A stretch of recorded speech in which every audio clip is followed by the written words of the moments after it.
शब्द का प्रयोग किया था। तो किसने किया था? लेमार्क और ट्रेवेसिए।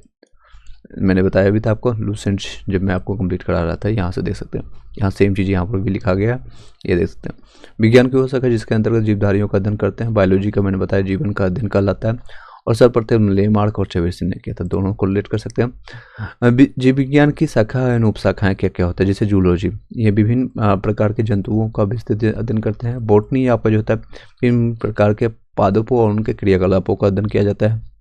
नेक्स्ट आपका पैलियोबायोलॉजी, जिसमें जीवाश्म आपका जीवाश्म की यानी जीवों और जंतुओं के जीवाश्मों का अध्ययन करते हैं, जिसको बायोलॉजी या फिर पैलियोटोनोलॉजी के नाम से जाना जाता है। पैलियोटोनोलॉजी या पैलियोबायोलॉजी। नेक्स्ट है पैलियोबोटनी। पैलियोबोटनी होता है पादप जीवाणुओं का अध्ययन होता है। इकोलॉजी, सजीवों का पर उनके चारों ओर के पर्यावरण उनके प्रभाव का अध्ययन किया जाता है। इकोलॉजी आपका सजीवों पर उनके चारों ओर के पर्यावरण के अध्ययन का प्रभाव होता है।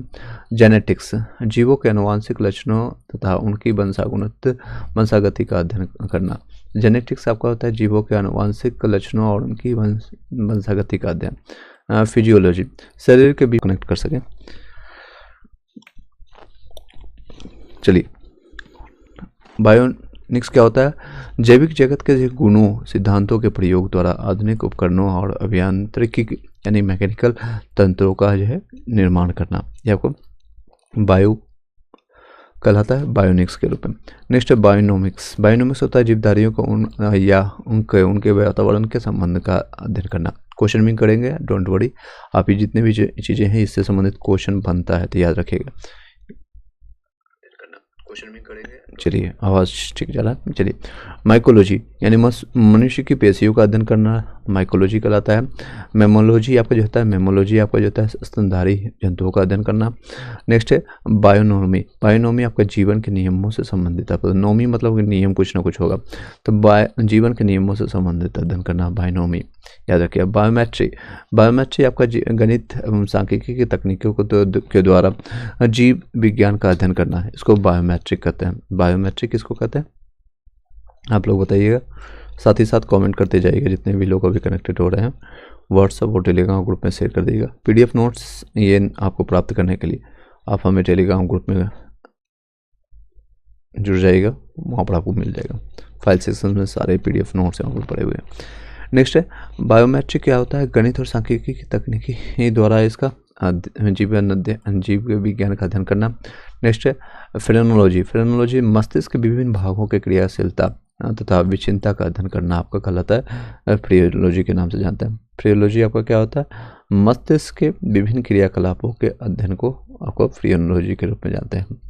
नेक्स्ट है, चलते हैं, चलिए नेक्स्ट है एंथोलॉजी। एंथोलॉजी बहुत इंपॉर्टेंट ये क्वेश्चन आ चुका है, फूलों का अध्ययन कहलाता है। एंथोलॉजी फूलों का अध्ययन कहलाता है। नेक्स्ट है एग्रोस्ट्रोलॉजी। एग्रो से पता चल रहा होगा घास के बारे में है, तो घास से संबंधित अध्ययन करना एग्रोस्ट्रोलॉजी कहलाता है। नेक्स्ट है पैलियोमोलॉजी। पैलियोनोमोलॉजी आपका कहलाता है विभिन्न प्रकार के परागणों का अध्ययन करना। ऑन्कोलॉजी कैंसर या उससे संबंधित आपको ट्यूमर का अध्ययन करना, ऑन्कोलॉजी। नेक्स्ट है टेरोटोलॉजी, आपका जो शारीरिक विकास में आने वाले असमानताओं का अध्ययन करना। नेक्स्ट है कॉन्ड्रोलॉजी, उपास्थि से संबंधित अध्ययन करना। ऑस्टियोलॉजी, अस्थियों का अध्ययन करना। सेरोलॉजी, रुधिर सीरम का वैज्ञानिक अध्ययन करना। नेक्स्ट है हेमाटोलॉजी। हेमाटोलॉजी आपका रुधिर का अध्ययन करना। न्यूरोलॉजी तंत्रिका तंत्र से संबंधित अध्ययन करना, आपको न्यूरोलॉजी तंत्रिका तंत्र से संबंधित अध्ययन करना। नेक्स्ट है लिथोट्रैप्सी आपको जो है कि चिकित्सा प्रक्रिया जिसमें किरणों की सहायता से गुर्दे, पित्ताशय, मूत्राशय की थैली में स्थित पथरी को तोड़कर मरीज का इलाज किया जाता है। नेक्स्ट है लिथोट्रैप्सी होता है एक चिकित्सीय प्रक्रिया जिसमें किरणों की सहायता से गुर्दे, पित्ताशय, मूत्राशय की थैली में स्थित पथरी को तोड़कर आपको मरीज का इलाज किया जाता है। पैथोलॉजी रोगों की प्रकृति, लक्षणों या वो कारकों का अध्ययन किया जाता है। नेक्स्ट है पैरासिटोलॉजी आपका परजीवी जीवों का अध्ययन किया जाता है, परजीवी जीवों का आपका। नेक्स्ट है वायरोलॉजी, विषाणु, वायरल मैं आपको वायरस आप लोग पता होगा कोरोना वायरस से कोरिलेट कर सकते हैं। कोविड-19 अभी रिसेंटली जो भी जेनजी वाले बच्चे हैं सब तो देखे ही होंगे, तो आपका जीवाणुओं या वायरस का अध्ययन करना। बैक्टीरियोलॉजी जीवाणुओं का अध्ययन, बैक्टीरियल जीवाणुओं का अध्ययन। नेक्स्ट है एंटोमोलॉजी कीटों का अध्ययन। एक बार हम दोबारा रिवाइज करेंगे, डोंट वरी, एक बार हम पढ़ लेते हैं, इसको जान लेते हैं, फिर आपके यहाँ क्वेश्चन आंसर भी हम करवाएंगे। यू विल हैव टू कि क्वेश्चन भी हो गया, प्रैक्टिस भी हो जाएगा साथ साथ। लूसेंट भी हम साथ साथ चलेंगे, डोंट वरी। लूसेंट एक रिवीजन पर्पज से लास्ट मोमेंट में बहुत इंपॉर्टेंट होता है। जब आपका एडीओ के एग्जामिनेशन डेट आपको पता था 10 तारीख से 16 के बीच में होगा, तो उसको लेकर के मैंने ये रिवीजन पर्पज से स्टार्ट किया। अब आपके पास समय मिल गया, 1-2 महीना आपको टाइम मिल गया। दरोगा वालों के लिए आप इसी को कर सकते हैं। लूसेंट आप 3 से 4-5 बार पढ़ सकते हैं, कहीं भी अपने क्लासेज या खुद से कर सकते हैं। मैं अभी एडीओ या दोनों को साथ में लेकर चल रहा हूँ, आप ये इसको देख सकते हैं, साथ साथ प्रैक्टिस कर सकते हैं। नेक्स्ट है मारियोलॉजी। मारियोलॉजी चींटियों का अध्ययन कर लाता है। मैकोलॉजी आपका जो होता है मोलस्का या उनके खेलों का अध्ययन आपका होता है। इथियोको। नेक्स्ट है इथियोलॉजी आपका होता है मत्स्य की संरचना, कैरेकी के अध्ययन कर इत्यादि का अध्ययन करना। सर्पेटोलॉजी आपका सर्पों का अध्ययन करना। हर्पेटोलॉजी उभयचरों यानी सरीसृपों का अध्ययन करना। ऑर्निथोलॉजी आपका पक्षियों का अध्ययन करना है। नेक्स्ट आपका डर्मेटोलॉजी आपको त्वचा और उनके रोगों का अध्ययन करना। नेक्स्ट है ट्रोफोलॉजी पोषण और पोषण विधियों का अध्ययन करना। ट्रोफोलॉजी पोषण और पोषण विधियों का अध्ययन करना। नेक्स्ट आपका है टेटोलॉजी उपार्जित आपका लक्षणों का अध्ययन करना है। नेक्स्ट आपका है, देख सकते हैं, महत्वपूर्ण आपको जो है प्रमुख शब्दावली और उससे संबंधित उत्पाद होता है। एपीकल्चर जिसे होता है व्यापारिक स्तर पर शहद उत्पादन या मसालों में परागण है तो मधुमक्खी का पालन करना। यदि एपीकल्चर आपका संबंधित है आपको मधुमक्खी से, याद रखिएगा, उसके पालन से। नेक्स्ट है एबीकल्चर आपका मछली पालन से। एक्वाकल्चर एक्वा से मछली होता है यानी जलीय जीवों जैसे जंतु और वनस्पतियों का अध्ययन करना। एक्वा यानी पानी से संबंधित है। एक्वा आपने वाटर भी देखा होगा, एक्वा वाटर, इस तरह से कोलेट कर सकते हैं। Next alga culture. Aqua culture का एक प्रकार है जिसके अंतर्गत शैवालों की कृषि की जाती है। नेक्स्ट पीसी कल्चर मत्स्य या मछली पालन का होता है। एग्रीकल्चर आपका फसल संवर्धन से पशुपालन तथा कृषि से संबंधित आपका विज्ञान है। सेरीकल्चर आपका कच्चे रेशम के उत्पादन अन्य हेतु रेशम कीट का पालन करना। सिल्वीकल्चर आपका वन आपका संवर्धन है। स्पंजी कल्चर आपका स्पंज संवर्धन है। फ्लोरिकल्चर आपका फूलों की खेती या पुष्प कृषि होता है। ओलेरिकल्चर आपका सब्जियों की कृषि होता है। अर्बोरिकल्चर आपका जो होता है वृक्षों या झाड़ियों की कृषि होती है। हॉर्टिकल्चर आपका फूलों या फलों या सब्जियों या मसालों की खेती के लिए जानते हैं। पोमोलॉजी आपका फलों की कृषि होता है। एग्रोनॉमी फसलों की खेती के लिए जानते हैं। एग्रोनॉमी आपको फसलों की खेती। एपोमोलॉजी आपको फलों की कृषि के लिए जानते हैं। वर्मीकल्चर आपका कृषि उत्पादन में वृद्धि हेतु केचुआ का पालन के लिए जानते हैं। केचुआ के पालन के लिए जानते हैं। कृषि संबंधित आपका पता है केचुआ को किसान का मित्र भी कहा जाता है। नेक्स्ट है ऑस्ट्रियोलॉजी। व्यापार हेतु सीपो यानी ऑस्टर्स में आपका कृत्रिम प्रजनन के लिए आर्टिफिशियल जो आपको प्रेगनेंसी किया जाता है, आईवीएफ का नाम आपने सुना होगा। तो ऑस्ट्रियोकल्चर आपको जो है ऑस्ट्रियोकल्चर में इसमें सीपो का जो है व्यापार हेतु सीपो में आपको कृत्रिम प्रजनन के लिए। ओनिकल्चर आपको जैतून ओविल्स का उत्पादन होता है संरक्षण तथा व्यापार के लिए। हेरिकल्चर आपको घोंघे एज स्नेल्स का आपको संवर्धन के लिए जानते हैं। विटिकल्चर आपको अंगूर के लिए उत्पादन के लिए, भी क्वेश्चन आ चुका है कई बार। नेक्स्ट है आपका मेरिकल्चर मानव उपयोग हेतु समुद्री जीवों या जंतु वनस्पति का संवर्धन के लिए होता है। मोरिकल्चर आपका जो होता है शहदूत की खेती के लिए। हाइड्रोपोनिक्स आपको जो होता है या एरोपोनिक्स या एरोकल्चर आपका मृदा विहीन पादप संवर्धन के लिए जानते हैं। ये आपको पोषक द्रव्य हो गया, न्यूट्रिएंट्स के लिए जानते हैं। वायु पत्थर एयर स्टोन होता है, ये वायु पंप के एयर पंप के लिए जानते हैं। हाइड्रोपोनिक्स प्रणाली द्वारा आपका पादप संवर्धन के लिए जानते हैं। सिटीकल्चर आपका जो होता है सिट्रिकल्चर आपका खट्टे फलों या फल उत्पादों का संवर्धन होता है। वेजिकल्चर आपका सब्जियों या पौधों की कृषि मुख्यतः जड़ वाले फसलों की कृषि जिनमें आपका कायकी के ऊपर आपका प्रबंधन होता है। चलिए इसके एक बार दोबारा हम रिवाइज कर देते हैं तेज़ी से, फिर हम क्वेश्चन आंसर करेंगे। जितने भी क्वेश्चन अभी तक आए हैं, अभी चाहे बीपीएससी यूआईएस हो पीसीएस हो, सभी जगह का एक जगह सम घटना चक्र का एक बुक से हम करवा रहे हैं, तो आपको इधर उधर भटकना नहीं पड़ेगा। जितने भी क्वेश्चन है पूरा टॉपिक हम कंप्लीट करेंगे। लगभग 27-28 क्वेश्चन इसमें है, 28 क्वेश्चन है। फिर आपका नेक्स्ट टॉपिक आपको जैव विकास के बारे में जानेंगे। चलिए इसको दोबारा हम रिवाइज करते हैं आप लोग के लिए, आप साथ साथ देखते जाइएगा और प्रैक्टिस कीजिएगा। नेक्स्ट है जूलॉजी जी, आपका प्रत्येक या जंतुओं या विस्तृत जंतुओं का विस्तृत अध्ययन करना, जूलॉजी जंतुओं के बारे में है। बॉटनी आपको पादप और उनके क्रियाकलापों के बारे में है। पोमियोलॉजी आपका जो जंतु और जीवाणुओं के अध्ययन के बारे में पोमियोलॉजी। नेक्स्ट है पेलियो बॉटनी, पादप जीवाणुओं का अध्ययन है, जीवाश्मों का पादप जीवाश्मों का अध्ययन आपका पादप जीवाश्मों का अध्ययन कहलाता है, पादप जीवाश्मों का अध्ययन के रूप में जानते हैं। नेक्स्ट है जेनेटिक्स, जीवाणु आनुवांशिक लक्षणों है उनकी, जिसे आप वंशागति का अध्ययन करने के लिए जानते हैं। जिसे जेनेटिक्स में आपके माता पिता से जो आपको हाइट मिलता है या कलर मिलता है या फिर आपके आंखें मिलती है, तो ये जेनेटिकली कहीं बोलता है ना कि ये काला हो गया गोरा हो गया, इसी पर डिपेंड करता है जेनेटिक्स पर। जीवों का आनुवांशिक लक्षणों और उनकी वंशागति का अध्ययन करना। फिजियोलॉजी है शरीर के विभिन्न भागों के कार्य विधियों का अध्ययन करना। पेडोलॉजी आपको मृदा और मृदा आपका निर्माण, मृदा के प्रकार इत्यादि का अध्ययन, पेडोलॉजी मृदा से संबंधित है। जेनेटोलॉजी आपको मनुष्य यानी वृद्धावस्था या काला प्रभावन के सामाजिक, संज्ञानात्मक, मनोवैज्ञानिक, जैविक आपका पहलू का अध्ययन के लिए जानता है। जेनेटोलॉजी आपको वृद्धावस्था से याद रखेगा। इथोलॉजी मानव सहित सभी जंतुओं के व्यवहार का अध्ययन करना, इथोलॉजी के रूप में जानते हैं। बायोनिक्स आपका जैविक जगत के गुणों सिद्धांतों के प्रयोग द्वारा आधुनिक उपकरणों या अभियांत्रिक तंत्रों का निर्माण करना। बायोनिक्स आपको जो होता है जीवधारियों का उनके वातावरण के साथ साथ अध्ययन के लिए जानते हैं। मायोलॉजी मनुष्य पेशियों का अध्ययन के लिए होता है। मेमोलॉजी आपका स्तनधारी जंतुओं का अध्ययन करने के लिए जानता है। बायोनोमी आपका जो होता है जीवन के नियमों के, नोमी के मतलब नियम बना रहा है, तो नियमों से मैंने बताया था आपको, नोमी से आपका जीवन के नियमों से संबंधित होता है। बायोमेट्री आपका जो होता है गणित एवं सांख्यिकी तकनीकों को द्वारा जीव विज्ञान का अध्ययन कर लिए। फेमोलॉजी आपका होता है मस्तिष्क के विभिन्न भागों की क्रियाशीलता तथा विक्षिप्तता का अध्ययन करना। एंथोलॉजी फूलों का अध्ययन होता है। एग्रोस्टोलॉजी ये घास से संबंधित अध्ययन होता है। पैलिनोलॉजी ये विभिन्न प्रकार के परागण कणों का अध्ययन होता है। ऑन्कोलॉजी कैंसर या संबंधित ट्यूमर का अध्ययन के लिए होता है। टेरेटोलॉजी शारीरिक विकास में आने वाली असमानताओं का अध्ययन के लिए। कांड्रोलॉजी उपास्थि से संबंधित अध्ययन है, कांड्रोलॉजी। नेक्स्ट ऑस्टियोलॉजी, ऑस्टियोलॉजी अस्थियों का अध्ययन, ऑस्टियोलॉजी ओ से अस्थियों, ओ से अस्थियों याद रखिएगा। सेरोलॉजी आपका जो है रुधिर यानी कि ब्लड होता है, सीरम का जो वैज्ञानिक अध्ययन होता है सेरोलॉजी सीरम का। हेमाटोलॉजी आपको रुधिर का अध्ययन के लिए जाता है, हेमाटोलॉजी। नेक्स्ट है न्यूरोलॉजी आपका तंत्रिका नर्वस सिस्टम का आपका होता है, तंत्र से संबंधित आपका न्यूरोलॉजी तंत्रिका तंत्र से संबंधित आपका अध्ययन के लिए।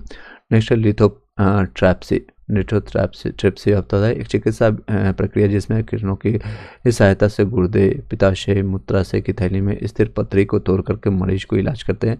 लिथोट्रैप्सी जब आपके कहीं भी पथरी आ जाता है पेट में या फिर कहीं भी किडनी में हो या फिर पित्ताशय मूत्राशय कहीं भी, तो उसको तोड़ करके आपका इलाज करने के लिए काम करता है। तो ये आप याद रखिएगा।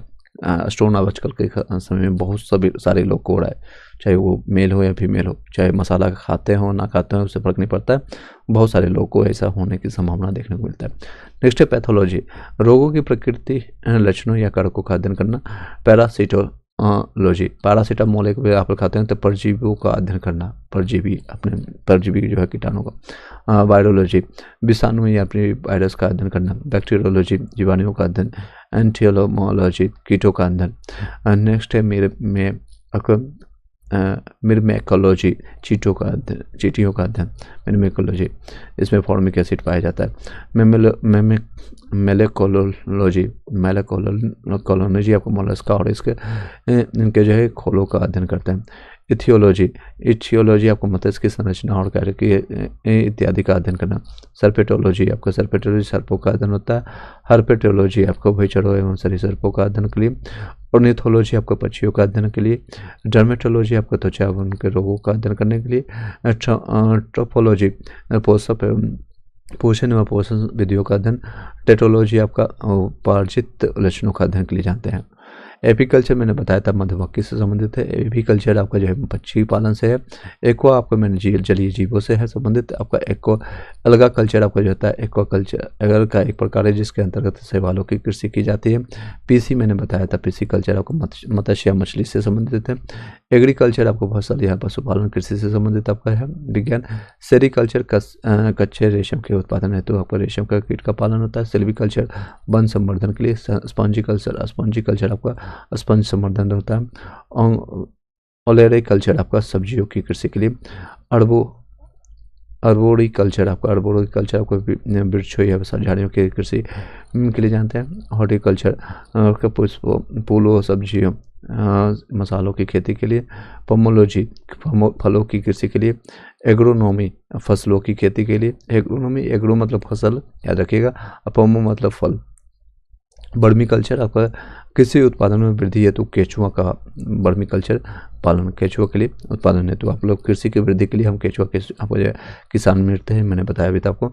ऑस्ट्रिकल्चर आपको जो होता है व्यापार हेतु आपको सीपो इंडस्ट्रीज में कृत्रिम प्रजनन के लिए। ओलिकल्चर आपको मैंने बताया था आपको जैतून ऑलिवल्स का उत्पादन या संरचना व्यापार के लिए। हेलीकल्चर आपका जो था घोंघे या स्नेल का संवर्धन के लिए। विटीकल्चर आपका अंगूर उत्पादन के लिए। मेरीकल्चर आपका मानव उपयोग हेतु समुद्री जीवों या वनस्पतियों का संवर्धन। मोरिकल्चर आपका जो होता है दूध की खेती के लिए। हाइड्रोपोनिक्स आपका जो होता है या फिर एरोपोनिक्स या एरोकल्चर ये मृदा जीव विहीन पादप संवर्धन के लिए जानते हैं। चलिए अब क्वेश्चन आंसर पर चलते हैं। विटीकल्चर आपका सिट्रिकल्चर आपको खट्टे फलों के लिए आते हैं, जैसे विटामिन सी आपका पाया जाता है इसमें खट्टे फलों में, जितने भी चाहे नींबू हो गए संतरा हो गया। बेजिकल्चर आपका जो होता है सब्जियों या पौधों की कृषि है, तो मोजरों द्वारा वाले फलों की कृषि है, इसमें कायिक प्रवर्धन के लिए जानते हैं। नेक्स्ट जंतु विज्ञान किससे संबंधित है, आप क्वेश्चन आंसर बताइएगा। सीधे आंसर पर चलेंगे, देख सकते हैं यूपीपीएससी पूछा गया क्वेश्चन बताइएगा। तो इसका जीवित या फिर मृत जानवरों को दोनों का किया जाता है, जूलॉजी का अर्थ होता है। जूलॉजी के अंतर्गत जीवित या मृत जानवरों का विस्तृत अध्ययन किया जाता है। जंतु विज्ञान बायोलॉजी की एक प्रमुख शाखा है जिसके अंतर्गत जिसके जनक जो आपका यानी फादर जिसको कहते हैं अरस्तु को माना जाता है। चलिए पक्षी के बारे में क्या जानते हैं, तो पक्षी आपका जो है ऑर्निथोलॉजी के रूप में जानते हैं। नेक्स्ट वंशागणित यानी जेनेटिक्स के बारे में जानेंगे। आपको मैंने बताया था आपका कलर कैसे, कितना हाइट होगा, कैसे आँखें होगी, जैसे ऐश्वर्या राय की बेटी ऐश्वर्या राय की जैसे दिखेगी आपके जैसे। पर्यावरण क्या होता है, इन्वायरमेंट के बारे में, तो इकोलॉजी के रूप में जानते हैं। इसको सेकंड से मिला दीजिए। और जीवाश्म का अध्ययन, जीवाश्म का यानी कि इसका अध्ययन पैलियो बायोलॉजी के रूप में जानते हैं। तो इससे मिलाएंगे तो आपका बी है सर, इसका सही है। नेक्स्ट देख सकते हैं पक्षी आपके ऑर्निथोलॉजी होता है, आपका वंशागणित आपका जो है जेनेटिक्स के रूप में, पर्यावरण इकोलॉजी, और जीवाश्म आपका पैलियो बायोलॉजी। फूलों के अंदर क्या कहते हैं बताइए, एंथोलॉजी इसको कहते हैं। सीधे आंसर पर चलेंगे, झारखंड में पूछा गया। फेमोलॉजी आपको जो है मस्तिष्क के विभिन्न अंग भागों का क्रियाकलापों की विक्षिप्तता के बारे में, इससे करेंगे तो आपका ये होगा चैप्टर आपका क्लियर हो जाएगा। प्रैक्टिस भी हो गया, साथ साथ थ्योरी भी हो गया। तो ये चैप्टर से आपका क्वेश्चन छूटेगा नहीं, एक एक चैप्टर हम लाएंगे डे बाय डे। तो आपका नेक्स्ट है एंथोलॉजी, आपका क्या कहलाता है, एंथोलॉजी आपका जो है फूलों का अध्ययन करता है। नेक्स्ट एग्रोस्टोलॉजी, घास से संबंधित आपका अध्ययन होता है। नेक्स्ट है पेलियोबायोलॉजी, आपका पॉलिनोलॉजी, आपके विभिन्न प्रकार के पराग कणों का अध्ययन के लिए। कीटों का अध्ययन क्या करते हैं, तो एंटोमोलॉजी कर लेते हैं। बाकी सबको भी जान लेते हैं। बाकी जैसे इथियोलॉजी आपको जो है मत्स्य की संरचना का के लिए अध्ययन जानते हैं। एंटोमोलॉजी मैंने बताया कीटों का वैज्ञानिक अध्ययन होता है। पैरासिटोलॉजी आपको जाता है परजीवी जीवों का अध्ययन के लिए। मेलोकोलॉजी आपका जो होता है मोलस्का और इनके खेलों यानी सेल्स का अध्ययन के लिए भी जानते हैं। नेक्स्ट निम्नलिखित में से कौन सा सहज विषय जो है जनसंख्या या मानव समुदायों के महत्वपूर्ण आंकड़ों का अध्ययन से संबंधित है, तो ये जनांकिकी के रूप में जानते हैं इसको। अनुवांशिक नहीं होता, पारिस्थितिकी भी नहीं होगा। वायरस के लिए वायरोलॉजी के लिए यूज करते हैं। तो ये देख सकते हैं रिसेंटली क्वेश्चन पूछा भी गया है। तो आपका जनन के लिए आपको जिसको डेमोग्राफी के रूप में जानते हैं इंग्लिश में, इसको कहते हैं डेमोग्राफी, याद रखिएगा। के अंतर्गत जनसंख्या एवं मानव समुदायों के समस्त निर्धारक तत्वों या उनके परिणामों का अध्ययन किया जाता है। इसके अंतर्गत जनसंख्या के आकार, क्षेत्रीय वितरण या एवं बनावट, उसमें से पाए जाने वाले भी परिवर्तन और परिवर्तन के उत्तरदायी कारणों जैसे जन्म दर, मृत्यु दर, क्षेत्रीय संरचना, सामाजिक गतिशीलता का अध्ययन किया जाता है।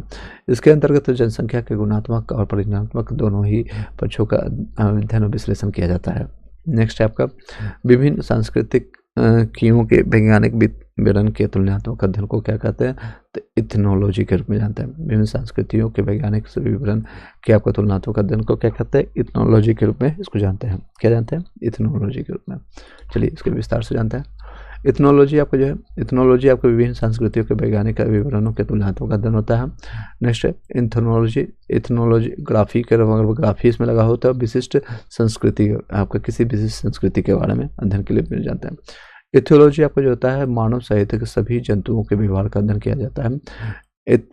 एथिक्स आपको जो होता है, नैतिक आचार। एथिक्स आप लोगों को यूपीएससी में लिखना भी होता है कि आपके नैतिक आचार और कर्तव्य का मनोवैज्ञानिक अध्ययन के लिए जानते हैं। नेक्स्ट है जैविक जगत में होने वाले कार्य, गुण या अध्ययन के इस ज्ञान को मशीनी जगत में उपयोग करने वाला को क्या कहते हैं? तो इसमें बायोनिक्स के रूप में जानते हैं।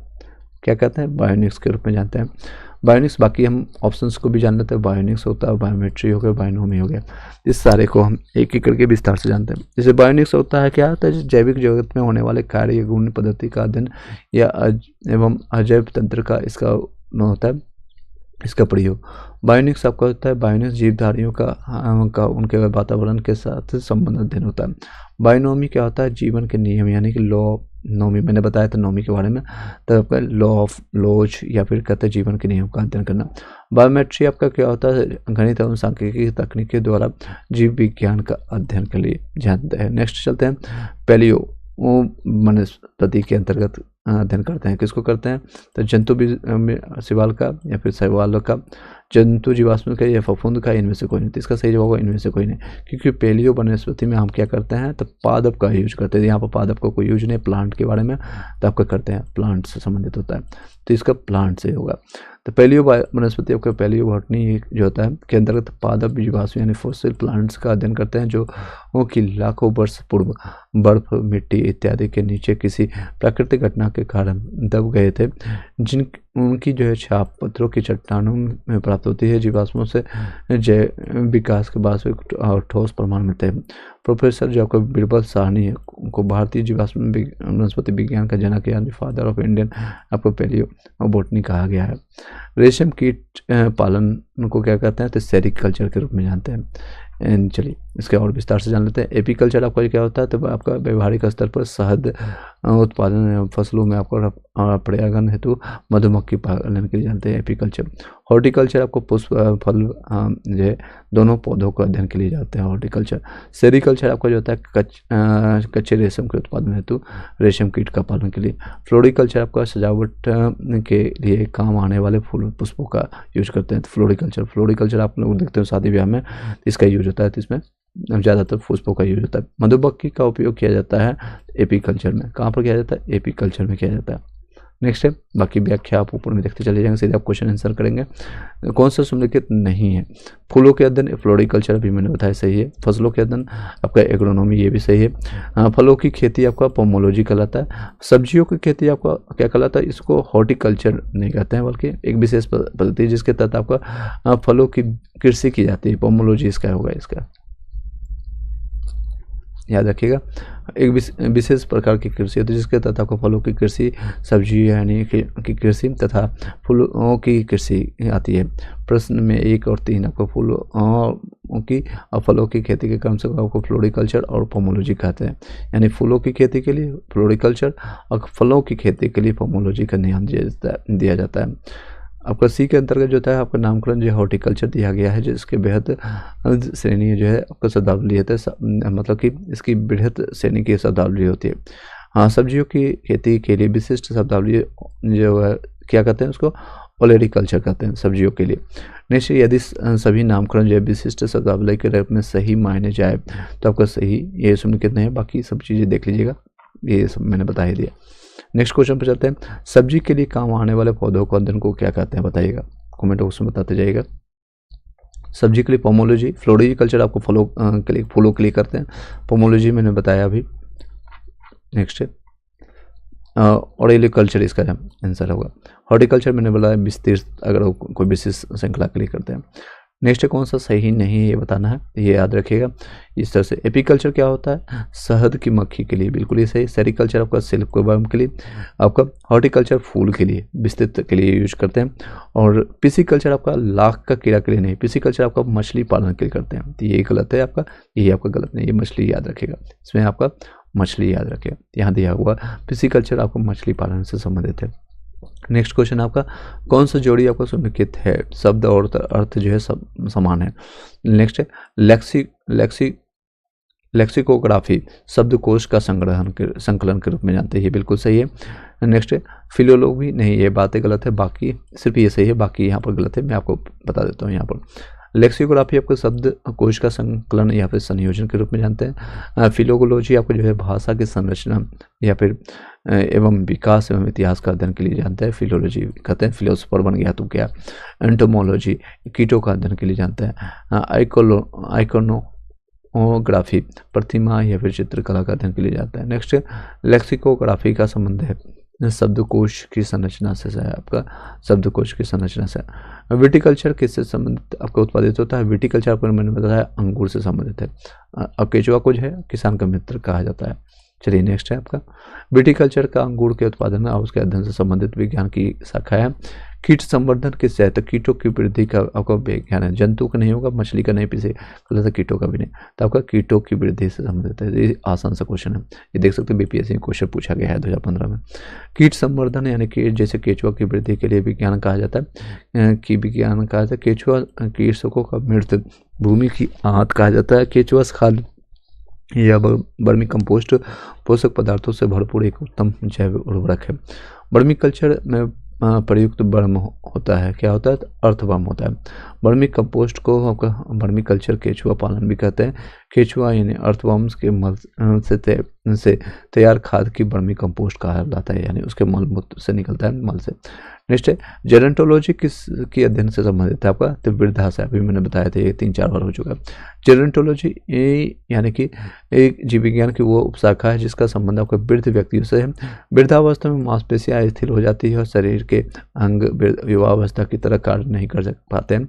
आज के वैज्ञानिक इस बात का पता लगाने का प्रयत्न कर रहे हैं कि मनुष्य में बुढ़ापा या जीर्णता पाने के लिए शरीर के कौन से क्रियात्मक परिवर्तन उत्तरदायी है। चलिए नेक्स्ट है जेनेटिक्स निम्न में से किसका अध्ययन करता है। जेनेटिक्स आपका आनुवांशिकता और विचरण से संबंधित है।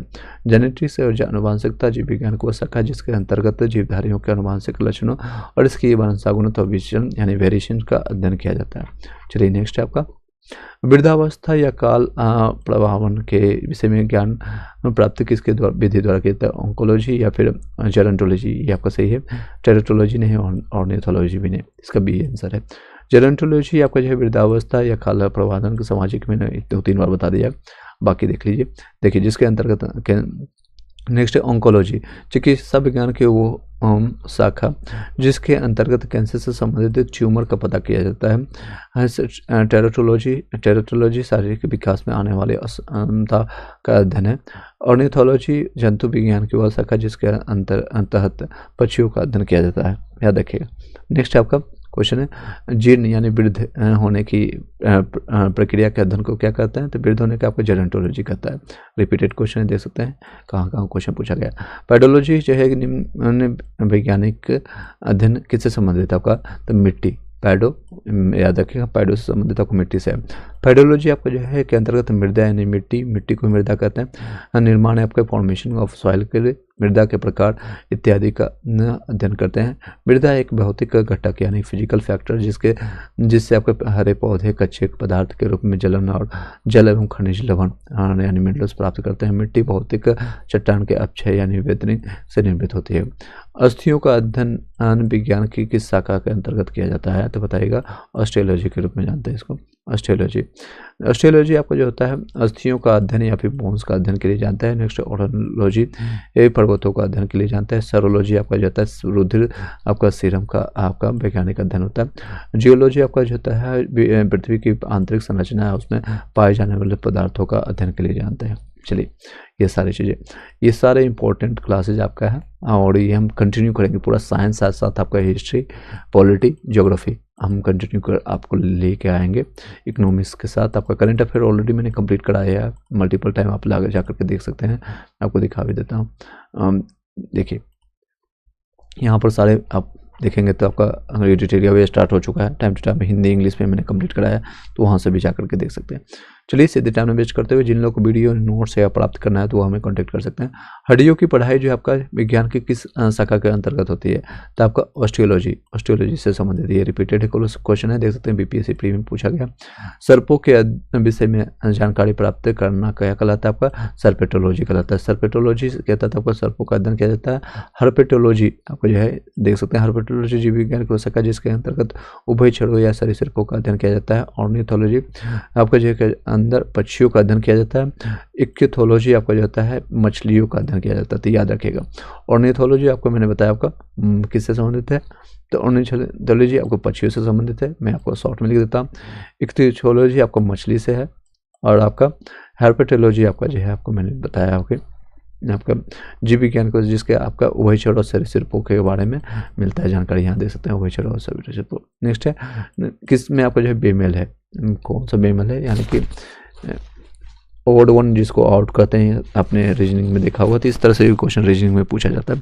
तो ये रीजनिंग और साइंस का मिक्सचर होता है क्वेश्चन। फिजियोलॉजी, साइकोलॉजी, पैथोलॉजी या बैक्टीरियोलॉजी, इसका जवाब होगा साइकोलॉजी, ये मस्तिष्क से संबंधित है। बाकी देख सकते हैं फिजियोलॉजी आपका पैथोलॉजी, बैक्टीरियोलॉजी जीव विज्ञान से संबंधित आपका विद्याएं हैं, जबकि साइकोलॉजी मनोविज्ञान मैंने बताया मस्तिष्क से अलग, इनसे आपका अलग विद्या है, मतलब दोनों अलग पढ़ाई है। नेक्स्ट है जनरली ये देखते होंगे कोविड-19 के बाद साइकोलॉजी की जरूरत पड़ता है। साइकोलॉजी यानी कि इन द सेंस कि डिप्रेशन का सिम्टम ज़्यादा देखने को मिलता है। डिप्रेशन में लोग सुसाइड कर रहे हैं, लोग एक दूसरे को हार्म कर रहे हैं, या फिर आपको एक मनोबल भी डाउन हो जाता है, जो लगातार आपको असफलता मिलता है। 2 4 5 साल लगातार आपने प्रिपरेशन किया और कहीं भी आपको सफलता नहीं मिल रहा है, पीटी मेंस निकल रहा है और फाइनल सिलेक्शन नहीं मिल रहा है, तो ये सारी चीज़ें, बाकी सब चीज़ों को हम देख सकते हैं, बट ये आपके मन में क्या चल रहा है किसी को नहीं पता चलेगा। नेक्स्ट है हाइड्रोपोनिक्स। हाइड्रोपोनिक्स क्या होता है, मृदा विहीन पादपों का संदर्भ है, पादप में नहीं, आपका सब्जियों में भी नहीं, जल में भी नहीं। हाइड्रो मतलब याद रखिएगा पानी से संबंधित होगा, मृदा विहीन आपका पादप संवर्धन से। हाइड्रोपोनिक्स एक ऐसी प्रक्रिया है जिसमें आपका खनिज पोषक तत्वों के बिलियन के प्रयोग द्वारा जल में पौधों का उपयोग उगाया जाता है। यह पौधे को उगाने की ऐसी विधि जिसमें आपको भूमि में पौधे नहीं उगाए जाते, याद रखिएगा। तो यहाँ पर कहाँ पर, तो जल में उगाया जाता है। ये टॉपिक आपका कंप्लीट हो गया। नेक्स्ट आपका है टॉपिक आपका जैव विकास। इस टॉपिक को भी किया जाए, यस नो में भी आप लोग बताइएगा। साथ साथ मैं लूसेंट को भी कंप्लीट कर रहा हूँ, आप इसको भी देख सकते हैं। लूसेट का भी 1 लाइनर मैं आपको साथ ही साथ फैक्ट आपको जो है कंप्लीट कराते जा रहा हूँ। एक बार वीडियो को सभी लोग लाइक करके शेयर कर दीजिएगा और कमेंट कीजिएगा, आगे कंटिन्यू किया जाए, यस नो में भी आप लोग बताइए, फिर आगे कंटिन्यू किया जाएगा। जितने लोग एक बार लाइक करके शेयर कर दीजिएगा, जितने लोग अभी कनेक्टेड हैं।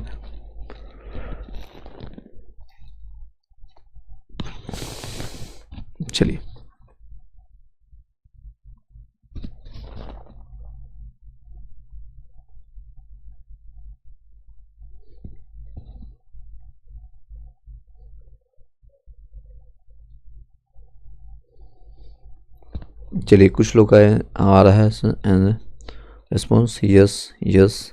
चलिए 2-3 लोग और मैसेज कीजिएगा जितने भी लोग हैं।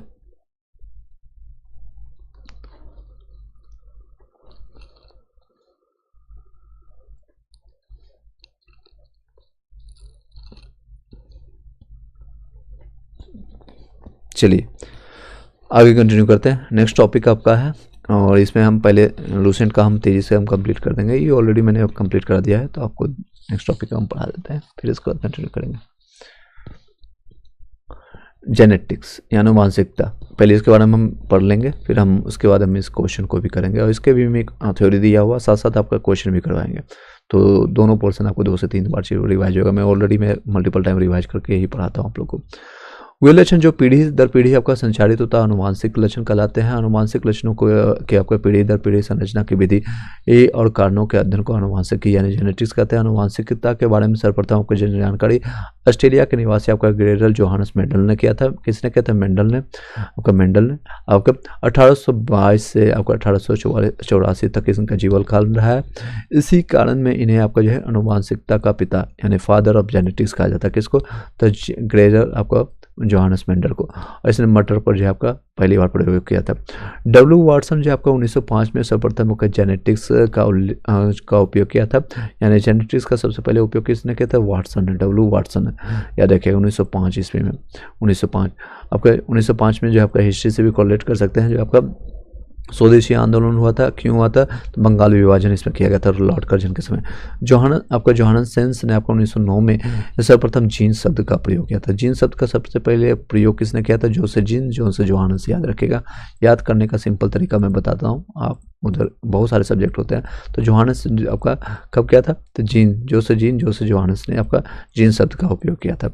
आपका फिनोटाइप जीवधारी के जो लक्षण प्रत्यक्ष रूप से दिखाई पड़ते हैं उसको फिनोटाइप कहते हैं। जो प्रत्यक्ष रूप से दिखते हैं उसको क्या कहते हैं? फिनोटाइप के रूप में। जीनोटाइप जीवधारी के आनुवंशिक संगठन को उसका आपका जीनोटाइप कहते हैं, जो कि कारकों या जीन का बना होता है। अनुवांशिक के संबंधित प्रयोग के लिए मेंडल ने मटर के पौधे का उपयोग चुनाव किया था। याद रखिएगा। और किसने किया था? मेंडल, इसी ने किया था। मैंने आपको फादर ऑफ जेनेटिक्स जिसको कहते हैं, फादर ऑफ जेनेटिक्स के ग्रेगर मेंडल जोहानस मेंडल को जानते हैं। निक जोनस आपका रिसेंटली शादी किए हैं, तो इससे भी कोरिलेट कर सकते हैं। प्रियंका चोपड़ा उसके पति का, तो जोनस करके ऐसा नाम है कुछ। यस नो में भी कमेंट कीजिएगा।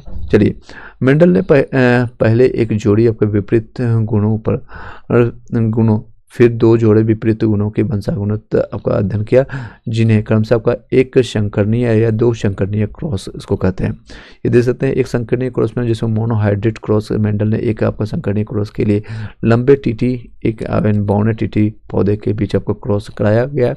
हम आपका देख सकते हैं ये लंबा टीटी है, दूसरा आपको बौना टीटी के रूप में, यानी आपका प्रृत पौधे होता है, मृत एक लंबा है। नेक्स्ट इसमें कृत्रिम आपका प्रागण किया गया था। टीटी का 100 आपका प्रागण करने के बाद सभी पौधे जो है संक्रमण आपका लंबे आपका F1 पीढ़ी प्राप्त हुए थे। नेक्स्ट आपका 100 प्रागण आपका शुद्ध आपको लंबे टीटी आपको 25% इसमें संक्रमण करने के बाद अब फिर शुद्ध होना आपको 25%। आपको 100 प्रागण हमेशा शुद्ध लंबे प्राप्त हुए। 100 प्रागण में 75% और 25% इसको इसमें आपको 100 प्रागण में हमेशा जो है शुद्ध बौने आपका F3 प्राप्त होता है। इसको समझने के लिए मैं बता दूंगा, आप लोग पहले इसको सुन लीजिए। देख सकते हैं F2 आपको जो है पीढ़ी को पौधा का आपका फिनोटिक्स का रूप में इसका अनुपात होता है 3:1 होता है।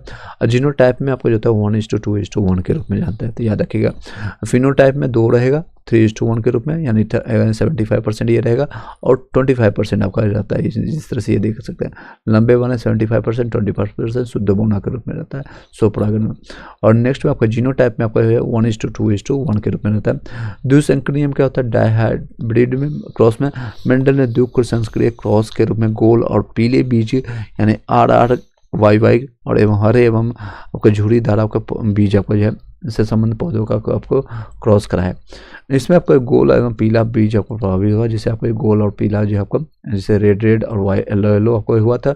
तो इसका आपका इसको कहते हैं जेनेटिक्स। जो आपका जेनेटिक्स या गैमेट जो बनाता है RY के बनाता है, यानी कि रेड और येलो बनाता है। झुर्रीदार और हरा बनाया तो रेड आपको देख सकते हैं, और आपका वो येलो के रूप में गैमेट आपको RY के रूप में जानता है। ये आपका पैतृक इसमें पौधा होता है। यानी एक्स के रूप में अगर देखें तो गोला में पीला संक्रमण आता है, तो 100% में RRYY के ऊपर गोल और पीला होता है। तो इस तरह से आपका देखेंगे RRY क्या होगा, इसमें नर युग्मक होता है, तो इसमें आपका इस तरह से आपका निकलेगा। गोल और पीला शुद्ध होगा तो इसमें अशुद्ध होगा, उसमें गोल और पीला अशुद्ध के रूप में जानते हैं। तो इस तरह से युग्मक को प्राप्त करेंगे। यहाँ पर इससे करेंगे, यहाँ पर इससे इसका करेंगे, तो ये प्राप्त होगा। ये देख सकते हैं यहाँ पर इससे करेंगे तो इसको आप एक बार देख लीजिएगा, इसको हम इससे कोलेट करेंगे तो आपको यहाँ पर प्राप्त होगा। तो इस तरह से देखेंगे। अतः जो है आपका F2 पीढ़ी के पौधों का आपका फिनोटाइप होता है 9:3:3:1 के रूप में प्राप्त होता है। F2 पीढ़ी के पौधों का जीनोटाइप 1:2:1 और 2:4:1 के रूप में 1:1 के रूप में प्राप्त होता है। आपके उपयुक्त जो है दोनों प्रकार के आपको प्रयोगों के आधार पर मेंडल ने आनुवंशिकता संबंधित कुछ नियम दिए। अब नियम से मतलब है इतना आपको समझ आया नहीं आता कोई दिक्कत नहीं, क्वेश्चन जिस तरह से पूछा जाएगा तो मैं उसका प्रैक्टिस अभी करवा दूंगा, जितना भी PYQ आया साथ साथ थ्योरी आया, तो आपको इधर उधर भटकने की जरूरत नहीं पड़ेगी, एक ही वीडियो में आपका ये टॉपिक कंप्लीट हो जाएगा, डोंट वरी। ये आपका जैविक विकास से संबंधित। नेक्स्ट चलते हैं। तो मेंडल ने क्या निष्कर्ष निकाले उसके बाद, उपयुक्त दोनों के प्रयोग के आधार पर मेंडल ने आनुवंशिकता से कुछ नियम दिए जिन्हें मेंडल के आनुवंशिकता के नियम के नाम से जाना जाता है। इन नियमों से पहला और दूसरा नियम जो आपका एक संकरणीय क्रॉस के आधार पर, और दूसरा जो है आपका तीसरा आपका नियम जो आपका दुसंकरणीय आपका जो है क्रॉस पर आधारित है। मेंडल के नियम है आपका जो है प्रभाविक आपका जो नियम यानी लॉ ऑफ आपका डोमिनेंस के रूप में, एक जोड़ा जो है आपका विपर्यायी गुणों वाले शुद्ध पिता एवं माता में संक्रमण करने में प्रथम पीढ़ी में आपको प्रभावी गुण प्रकट होते हैं, जबकि अप्रभावी गुण छिप जाते हैं। प्रथम पीढ़ी में केवल प्रभावी गुण ही दिखाई देता है, लेकिन अप्रभावी गुण उपस्थित अवश्य रहता है। यह गुण दूसरी पीढ़ी में प्रकट होता है। पृथक्करण का नियम का लॉ ऑफ जीन सेग्रेगेशन लक्षण कारकों या जीनों के जोड़ों के ये दोनों कारक युग्म बनाते समय पृथक हो जाते हैं। इनमें से केवल एक कारक ही किसी को एक को युग्मक में पहुंचाता है। इन नियम को जो है युग्मों की शुद्धता का नियम भी कहते हैं। नेक्स्ट स्वतंत्रता अपव्यूहन का नियम लॉ ऑफ इंडिपेंडेंट असॉर्टमेंट, यह दो जोड़ी की विपरीत लक्षणों वाले पौधों के बीच संक्रमण कराया जाता है। तो दोनों आपका लक्षणों का जो पृथक स्वतंत्र रूप से होता है। एक लक्षण जो आपका आनुवंशिक दूसरे को प्रभावित नहीं करती है। युग्म को वैकल्पिक में रूप जानते हैं। एक ही गुण के विभिन्न आपके विपर्यायी रूपों को प्रकट करने वाले लक्षण को कारकों के एक दूसरे का युग्म विकल्प या एलील कहे जाते हैं। इसको हम सुनते जाइए, आपको दिमाग लगाना नहीं है, मैं आपको जहाँ दिमाग लगाने की जरूरत पड़ेगी तो मैं आपको बता दूंगा। जैव विकास यहाँ पर आ जाएगा, जैव विकास का टॉपिक को कंप्लीट करते हैं। उसका पहले आप सुनते जाइएगा, सारे NCERT से उठाया गया ये पॉइंट है। नेक्स्ट है संलग्नता यानी लिंकेज होता है। एक ही गुणसूत्र परिस्थिति आपका जीनों में एक साथ आपका वंशागत होने की प्रवृत्ति आपको पाई जाती है। यानी एक साइड का अगर एक तरह का मिलेगा तो एक ही साइड का मिलेगा, मतलब अगर दोनों सुंदर है दोनों काले हैं तो काला ही पैदा होगा। जीनों की इस प्रवृत्ति को आपको संलग्नता कहते हैं। जबकि जीन जो एक ही आपका गुणसूत्र पर स्थापित होता है और एक आपका एक साथ आपका वंशानुगत होता है, उन्हें आप जैसे मुस्लिम धर्म में देखते होंगे कि आपका भाई बहन से शादी कर लेता है। तो जिस तरह का अगर बीमारी इसमें भी अगर मान लीजिए ए पर्सन है, उसको भी अगर कोई बीमारी है और बी को भी है, क्योंकि वो एक ही तरह से जेनेटिक्स से लिए होता है, तो उसके कहीं ना कहीं आपका जो है पूर्वज सेम होता है। इसलिए देखा जाता है आपके हिंदू व कई और रीति रिवाजों में कहीं पर एक ही दूसरे में क्रॉस किया जाता है, ताकि मैं ये प्लांट के टर्म में आपका नेचुरल भाषा में बता रहा हूँ। तो अगर देखेंगे तो आपका क्यों दूसरे धर्मों में शादी या दूसरे परिवार में दूसरे अति में किया जाता है, दूसरे धर्म में तो नहीं कर सकते, मतलब एक ही धर्म में एक ही कास्ट में कई लोग देखते हैं, बट आपका अलग हो जाता है, अपने भाई बहन से शादी नहीं करते हैं। रीजन है कि उसमें वो जेनेटिकली, आप रिसेंटली आपने सुना होगा, कुछ दिन पहले आपने न्यूज देखा होगा कि एक पाकिस्तान में एक गाँव, पूरा गाँव जो है आपका लाखों हजारों या सैकड़ों लोग हैं सेम तरह की बीमारी से ग्रसित है, तो क्योंकि उनका जेनेटिक्स से आपका किसी न किसी उसके बाबा तरफा यहाँ पे बाप माँ एक ही है, तो इसी तरह से सब एक दूसरे से फैलता जा रहा है। नेक्स्ट है, जबकि जीन जो है एक ही आपका गुणसूत्र पर स्थापित होते हैं और एक साथ आपको वंशानुगत होते हैं, उन्हें आपको संलग्न आपका जीव यानी लिंक्ड जीन्स कहते हैं। लिंक संलग्न आपका जो है जीन आपका सेक्स लिंक्ड जीन लिंग संलग्न गुणों को एक पीढ़ी से दूसरे पीढ़ी में ले जाते हैं। वास्तव में एक गुणसूत्र का पर जीन लिंग स्थित जीन ही लिंग संलग्न आपका सहलंग आपका जो है जीन कहे जाता है, क्योंकि इसका प्रभाव जो नर और मादा दोनों पर पड़ता है। लिंग आपका संलग्नता का सर्वप्रथम विस्तृत व्याख्या आपका मार्गन ने किया था 1910 में, और मनुष्य में आपका कई लिंग जो है संलग्न गुण, जैसे आपका रंग वर्णता यानी कि जिसको आपका साधारण भाषा में कहे तो आपका रंग वर्णता यानी कि उसको कलर ब्लाइंडनेस हो जाता है, रेलवे में जब आप ALP के लिए या कहीं आप जाएंगे मेडिकल में तो सबसे ज़्यादा ये चेक किया जाता है कलर ब्लाइंडनेस। अगर माता पिता को है तो इसी जेनेटिक बीमारी होता है, इसका कोई इलाज भी नहीं है, तो याद रखिएगा। तो इसका अगर माता में से ज़्यादातर माता या पिता किसी में है तो आपको ये फैलता है। तो मनुष्य में आपके कई जो लिंग आपका सह आपका गुण होने के कारण रंग बनता है, या फिर बांझपन आता है, हेमोफीलिया आता है, मायोपिया आता है, हाइड्रो आपका ट्राइकोसिस आता है। लिंग आपका संलग्न गुण स्त्रियों की अपेक्षा पुरुषों में ज़्यादा प्रकट होते हैं, क्योंकि पुरुषों का डोमिनेट करता है वो सारी चीज़ें। मानव जो है अनुवांशिक ह्यूमन जेनेटिक्स होता है। गुणसूत्र यानी क्रोमोसोम्स का नामकरण जो होता है W वाल्डेयर ने किया था। ये क्वेश्चन याद रखिएगा, कब किया था याद रहे ना रहे, 1888 याद रखना आसान है, हालांकि 1888 1888 में। और आपका गुणसूत्रों के जो क्रोमोसोम का जो नामकरण किसने दिया था? W वाल्डेयर ने। किसने? वाल्डेयर ने, W वाल्डेयर ने दिया था। क्रोमोसोम की संख्या यानी गुणसूत्र के बारे का नामकरण किसने किया था? तो नामकरण जैसे आपको पैदा कोई और किया और माँ करके पंडित जी नाम दे देते हैं ना, उसी तरह से आप रिलेट कर सकते हैं, जिसने W वाल्डेयर ने किया था। गुणसूत्रों में आपको पाए जाने वाले अनुवांशिक पदार्थ को जीनोम कहते हैं। जीन इन्हीं गुणसूत्रों पर पाया जाता है। गुणसूत्र के बाहर जीन यदि कोशिका द्रव्य के कोशिकांगों में होती है तो उन्हें आपका प्लाज्मा जीन कहते हैं। गुणसूत्रों के बाहर जीन यदि कोशिका द्रव्य यानी कि कोशिकांगों में होती है तो इसे प्लाज्मा जीन कहते हैं। प्लाज्मा जीन इसे कहते हैं। 1956 में आपका S वेंचर द्वारा जीन की आधुनिक विचारधारा दी गई।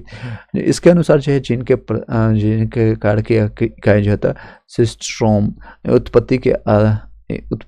उत्परिवर्तन की इकाई आपका मिट्रोन, पुनः संकोचन की इकाई का आपका रेयोन कहा गया है। आपका मानव में 20 आवश्यक अमीनो एसिड पाए जाते हैं, याद रखिएगा कितने? 20 अमीनो एसिड पाए जाते हैं। तो ये सारे गुणसूत्र याद रखिए, मैं करवा देता हूँ, अभी डोंट वरी 2 से 3 बार हम बताएंगे, फिर आपका जैव विकास के आपका टॉपिक्स को भी कंप्लीट करेंगे। आर्थर कॉर्नरबर्ग ने आपको 1962 में DNA आपका पॉलीरेमेज नामक आपका एंजाइम की खोज की, जिसकी सहायता से DNA का आपका संश्लेषण होता है। मनुष्य में लिंग निर्धारण, मनुष्य में आपको जो है गुणसूत्रों की संख्या कितने हैं क्रोमोसोम की? तो 46 तय जोड़े कर सकते हैं या 46 कहिए। प्रत्येक संतान को समझाता गुणसूत्रों के प्रत्येक जोड़ी का एक सूत्र अंडाणु के आधार पर माता से, दूसरा जो है आपका शुक्राणु के माता से अंडाणु से, याद रखिएगा अंड के फॉर्म में रहता है क्योंकि अंडाणु में ही विकास होता है। अंडा माता से आपको 23 मिलता है और 23 आपका मिलता है पिता से। शुक्राणु जिसको कहते हैं, शुक्राणु द्वारा पिता से प्राप्त होता है। शुक्र जनन जिसको एस्पर्मेटोजेनेसिस कहते हैं में अर्ध आपका सूत्री विभाजन द्वारा 2 प्रकार के शुक्राणु बनते हैं। आपका आधे हुए जो है 23 जोड़ी होते हैं, एक सूत्र आते हैं, अर्थात आपको 22 + X आते हैं जिसकी माता से प्राप्त होता है। आधे जिन्हें आपको 23 कहते हैं, सॉरी 23 होता है, जिसमें Y गुणसूत्र होते हैं, जिसमें आपका 22 + Y होता है। नाड़ियों में एक आपका समान गुणसूत्र आपका जो होता है गुणसूत्र आपका पाया जाता है, जैसे 22 + X² होता है, उसमें 22 + X वाले अंडाणु पाए जाते हैं। रिसेशन के समय जब आपका यदि अंडाणु X गुणसूत्र वाले शुक्राणु से मिलता है तो ये जो आपका जायोट आपका 23वीं जोड़ी XX होगी, जो कि महिलाओं के लिए होता है, जिससे बनने वाली संतान लड़की होती है, याद रखिएगा। अब लड़का लड़की कैसे पैदा होता है आप पता चल गया होगा, कौन सा जिम्मेदार है, कौन जिम्मेदार है आपको पता चल गया होगा। इसके विपरीत किसी अंडाणु में अगर Y गुणसूत्र और वाला शुक्राणु निषेचित होता है तो आपका XY आपका गुणसूत्र वाला युग्म बनेगा और ये संतान जो है लड़का होगा। तो लड़का लड़की डिपेंड करता है आपके पिता पर। टोटल ये क्वेश्चन भी आ चुका है। अब पहले के ज़माने में जब किसी महिला को हालांकि महिला ही पैदा करती है लेकिन पिता और माता के दोनों का समावेशन से होता है, तो इनमें माता को दोष दिया जाता था कि तुम खाली लड़की पैदा कर रही हो, तुमसे कुछ ना होगा, तुम घर छोड़ दो, या फिर आपका भगा दिया जाता था। ये सारी चीज़ें प्रताड़ना, लेकिन उन्हें पता ही नहीं साइंस का इसके जिम्मेदार कौन है, तो पिता है। लड़का हो रहा है या लड़की हो रही, इसकी जिम्मेदारी है पिता के क्रोमोसोम से। अतः जो है गुणसूत्र का है यानी पुरुष का गुणसूत्र संतान में लिंग निर्धारण के लिए उत्तरदायी है, मैंने बता दिया। प्रश्नली आपका शिशु ट्यूब जिसको कहते हैं IVF के थ्रू आपको जो है शिशु में निषेचन आपको प्रश्नली के अंदर होता है। तो ये समझ गए होंगे ये इतना सारी चीज़ें। अब इससे संबंधित आपका जैव विकास के बारे में इसके बारे में यहाँ पर हम पढ़ेंगे, फिर एक बार हम NCERT के सारे पॉइंट्स को कंप्लीट कर देंगे, फिर हम क्वेश्चन आंसर करवाएंगे। फिर आपका नेक्स्ट आपका है टॉपिक ऑफ वनस्पति विज्ञान। चलिए इतने सारे टॉपिक चीज़ें कंप्लीट हो रहा है। बीच में हम कभी लाइक सब्सक्राइब के लिए नहीं बोलेंगे क्योंकि टाइम नहीं है उतना। जब पढ़ाने के समय हम पढ़ाते हैं सिर्फ, और स्टार्टिंग में और लास्ट में थोड़ा बहुत हम कभी कभी बोल देंगे। बाकी सब आपकी जिम्मेदारी है, आपको जुड़े रहना है, सीखना है या नहीं सीखना है। चलिए जैव विकास के बारे में जानते हैं। पृथ्वी की उत्पत्ति लगभग आपका अनुमानता जो है 4.6 अरब वर्ष पूर्व हुई है, और कालांतर में इस पर जो है जीव की उत्पत्ति हुई है। पृथ्वी पर जीवन की उत्पत्ति के संदर्भ में अनेक वैज्ञानिकों द्वारा विभिन्न आपका सिद्धांत या परिकल्पना प्रस्तुत की गई है, जिसमें आपके रासायनिक विकास के फलस्वरूप जीवन की उत्पत्ति सबसे आधुनिक है। इससे संबंधित विस्तृत और सामान्य परिकल्पना रूसी जीव रासायनिक शास्त्री AI आपका ओपेरिन ने आपको भौतिकवाद है या फिर पदार्थवाद या फिर मेटेरियलिस्टिक थ्योरी के नाम से प्रस्तुत की, जो कि उनकी पुस्तक जीवन की उत्पत्ति ओरिजिन ऑफ लाइफ में छपी हुई थी। याद रखिएगा, इसके प्रमुख आपका तथ्य एवं निम्नलिखित है। जीवन अर्थात प्रारंभिक जीवों की उत्पत्ति आज से लगभग 4 अरब, ये अरब है याद रखिएगा, अरब वर्ष पूर्व है। आदि सागर के जल में आपका न्यूक्लियोपोरेंटिस वायरस से होती है, यानी सबसे पहले आपका जन्म कहाँ पर, तो जल में, याद रखिएगा। और विष्णु जी का मत्स्य अवतार, ये सारी चीज़ आपने देखा होगा, इसमें होता है, जल में ही होता है। आपका वायरस के रूप में आपके कणों के रूप में जो परपोसी आपका हेरेटोफोरिक आपका हेरियोट्रॉफी और ओवावी यानी एनियोबारिक थे। 3.8 अरब वर्ष पूर्व आपका कलानुक्रम यानी मेम्ब्रेन बाउंड यानी प्रोकैरियोटिक कोशिका आदि जीव बने, जिनमें जो पहले आपका प्रपोषण तथा बाद में स्वपोषण यानी ऑटोट्रॉपिक आपका न्यूट्रिशंस का प्रारंभ हुआ। स्वपोषी आदि जीव वर्तमान के नीले हरे शैवाल जैसे थे। लगभग 2 अरब वर्ष पूर्व यूकैरियोटिक कोशिका की उत्पत्ति हुई, जिससे वर्तमान जीव जगत के सारे जीवाणु के अलावा बने। प्राचीन आदि पृथ्वी के वायुमंडल में ऑक्सीजन गैस नगण्य या फिर अनुपस्थित थी, जबकि मीथेन यानी CH4, अमोनिया NH3 और कार्बन डाइऑक्साइड CO2 जैसे आदि गैसें उपस्थित थे। यानी प्राचीन समय में देखेंगे ये सारी गैसें उपस्थित थे, मीथेन हो गया या फिर कार्बन डाइऑक्साइड, अमोनिया। जैव विकास के आपको मौलिक परिकल्पना एवं सिद्धांत के बारे में जानते हैं। जैव विकास जो आपको मौलिक परिकल्पना जो है परिवर्तन के अवतरण यानी डिसेंट विद चेंज और मॉडिफिकेशन, अर्थात निम्न कोटि के सरल जीवों से क्रमिक परिवर्तनों द्वारा अधिक विकसित एवं जटिल जीवों की उत्पत्ति ही जैव विकास कहलाता है। Lamarck, Charles Darwin, Hugo de Vries आदि वैज्ञानिकों ने ठोस प्रमाण के आधार पर जैव विकास की विस्तृत व्याख्याएं प्रस्तुत कर अपने सिद्धांत दिए। लेमार्क आपका कहलाता है, ये जिसको कहते हैं लेमार्कवाद, लेमार्करिज्म। जैव विकास परिकल्पना का पहला आपका तर्कसंगत सिद्धांत फ्रांसीसी जीव वैज्ञानिक का कौन था, तो जीन बेस्टिट डी लेमार्क ने प्रस्तुत किया, जो 1809 में 18/9 कर सकते हैं, तो आपका इससे 18/9 या 9 का टेबल पढ़ लीजिए, इससे कोलेट करके आप याद रखेंगे। इससे मैं आपको जो उसकी पुस्तक का फिलोसफी की जियोलॉजी यानी फिलोसफी जी के रूप में छपा। इसे लेमार्क का सिद्धांत या लेमार्कवाद कहते हैं। इसे लेमार्क सिद्धांत या लेमार्कवाद कहते हैं।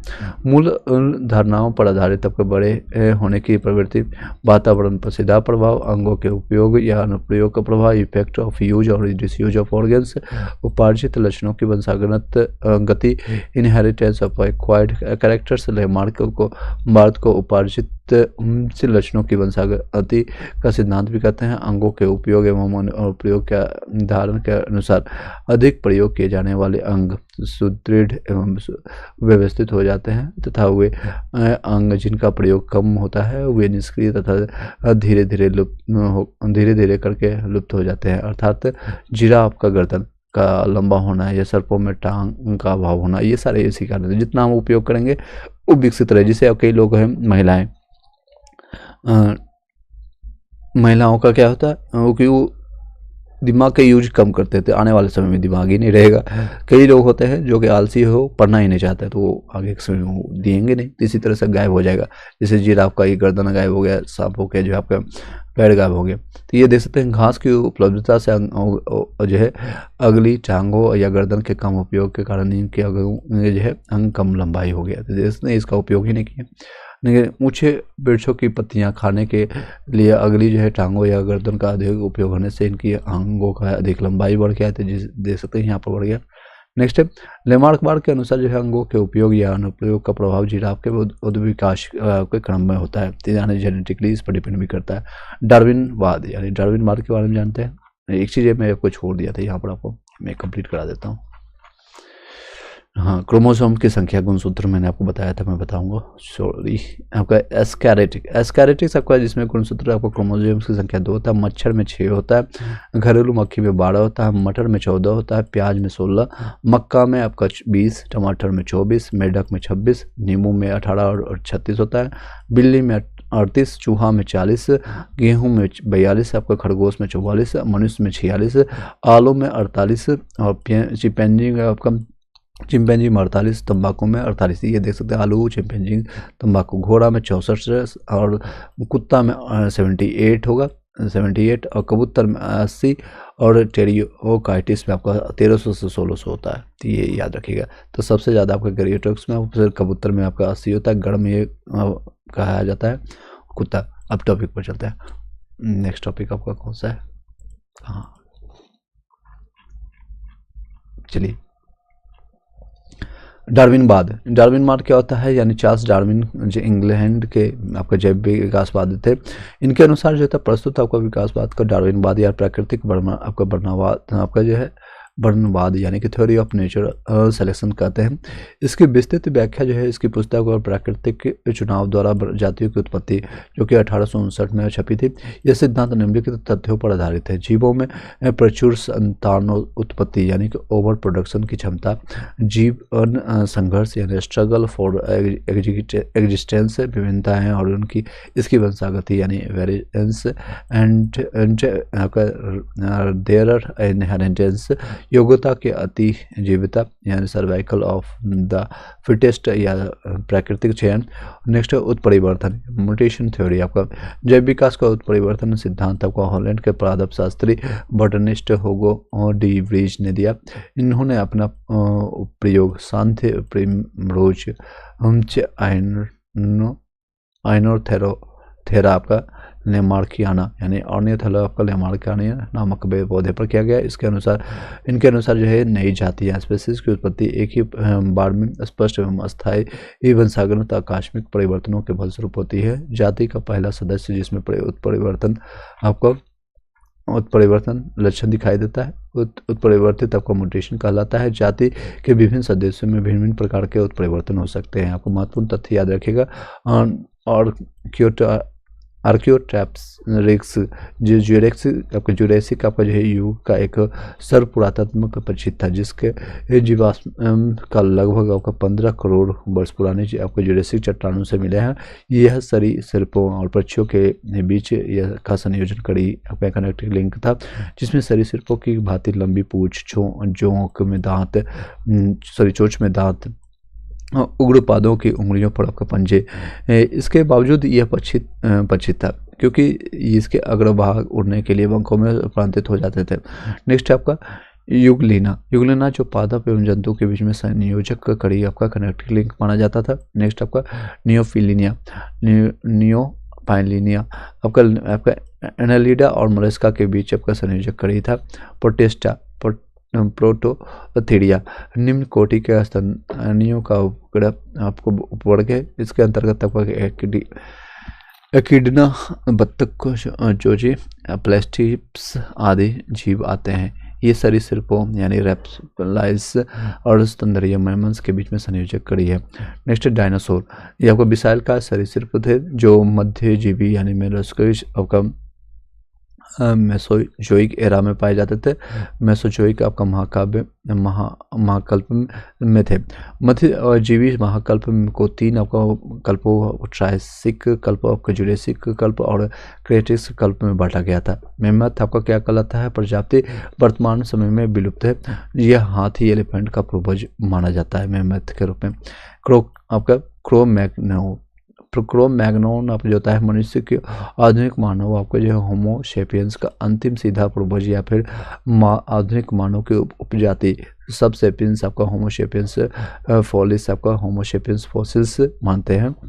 क्रो-मैग्नोन का शरीर गढ़ा हुआ लगभग 180 सेंटीमीटर 6 फीट लंबा कपाल गुहा यानी 1600 क्यूबिक सेंटीमीटर थी। डेनियो शोवन एक आदिवासी प्रजाति थी जो यूरेशिया के जंगलों में लगभग 1.5 से लेकर 2 लाख वर्ष पूर्व निवास करती थी। पहली बार वर्ष 1910 में साइबेरिया की गुफा में प्राप्त अस्थि अवशेषों से इसकी पहचान हुई थी तथा फिर चीन के तिब्बत की एक गुफा से प्राप्त एक आपके जीवाश्म जबड़े के विश्लेषण से इनके पूर्व एशिया तक विस्तारित होने की पुष्टि की गई। 1 मई 2019 को प्रतिष्ठित विज्ञान मैगजीन ऑफ नेचर में प्रकाशित एक शोध पत्र में की गई थी। तिब्बत में प्राप्त डेनी शोवन का यह जबड़ा उत्तर मध्य प्लास्टोसीन काल आपको लगभग 1.6 लाख पूर्व माना जाता है। डेनी शोवन का अवशेषों के DNA विश्लेषण के आधार पर इन्हें होमोसेपियन और नियंडर स्थल से पृथक तीसरे प्रकार की समकालीन मानव प्रजाति माना जा रहा है। चलिए नेक्स्ट है आपका क्वेश्चन आंसर पर चलते हैं, फिर इससे संबंधित आपका हम करवाएंगे। यहाँ तक किसी को समझ आया नहीं आया तो बताइएगा, क्वेश्चन आंसर करेंगे तो समझ आ जाएगा अगर कुछ समझ आए, क्योंकि ये सारी चीज़ें कुछ टर्म अगर फर्स्ट टाइम आप सुन रहे हैं तो ऑलरेडी आपने पढ़ रखा है तो आपको समझ आ गया होगा, अगर नहीं पढ़ रखे हैं तो भी आपको समझ आएगा क्योंकि हम क्वेश्चन आंसर करवाएंगे। इन्हें पहले इसके बाद हम NCERT का हम ये पॉइंट्स को हम देख लेते हैं। ये NCERT से ही लिया गया है, ये बहुत अच्छी बुक है और अभी भी कई लोग इसका वैल्यू नहीं देते हैं, लेकिन अभी भी एग्जामिनेशन निकालने के लिए आप लोगों ने सुने होंगे कई जो है सिलेक्शन से लेने के बाद बताते हैं कि मैं NCERT के साथ साथ अगर NCERT टाइम मिलता है तो ठीक है, वेल एंड गुड है, साथ साथ मैं आपको ये सारे सब्जेक्ट को मैं पढ़ता हूँ, आपने सुना होगा। चलिए, प्रारंभिक निम्न कोटि के जीवों में क्रमिक आपका परिवर्तनों द्वारा अधिकारिक जीवों की उत्पत्ति को जैव विकास यानी ऑर्गेनिक इवोल्यूशन कहा जाता है। जीव जंतुओं की रचना इकाइक एवं रासायनिक भ्रूणीय विकास वितरण आदि में विशेष क्रम या आपसी संबंध के आधार पर सिद्ध किया जाता है कि जैव विकास हुआ है।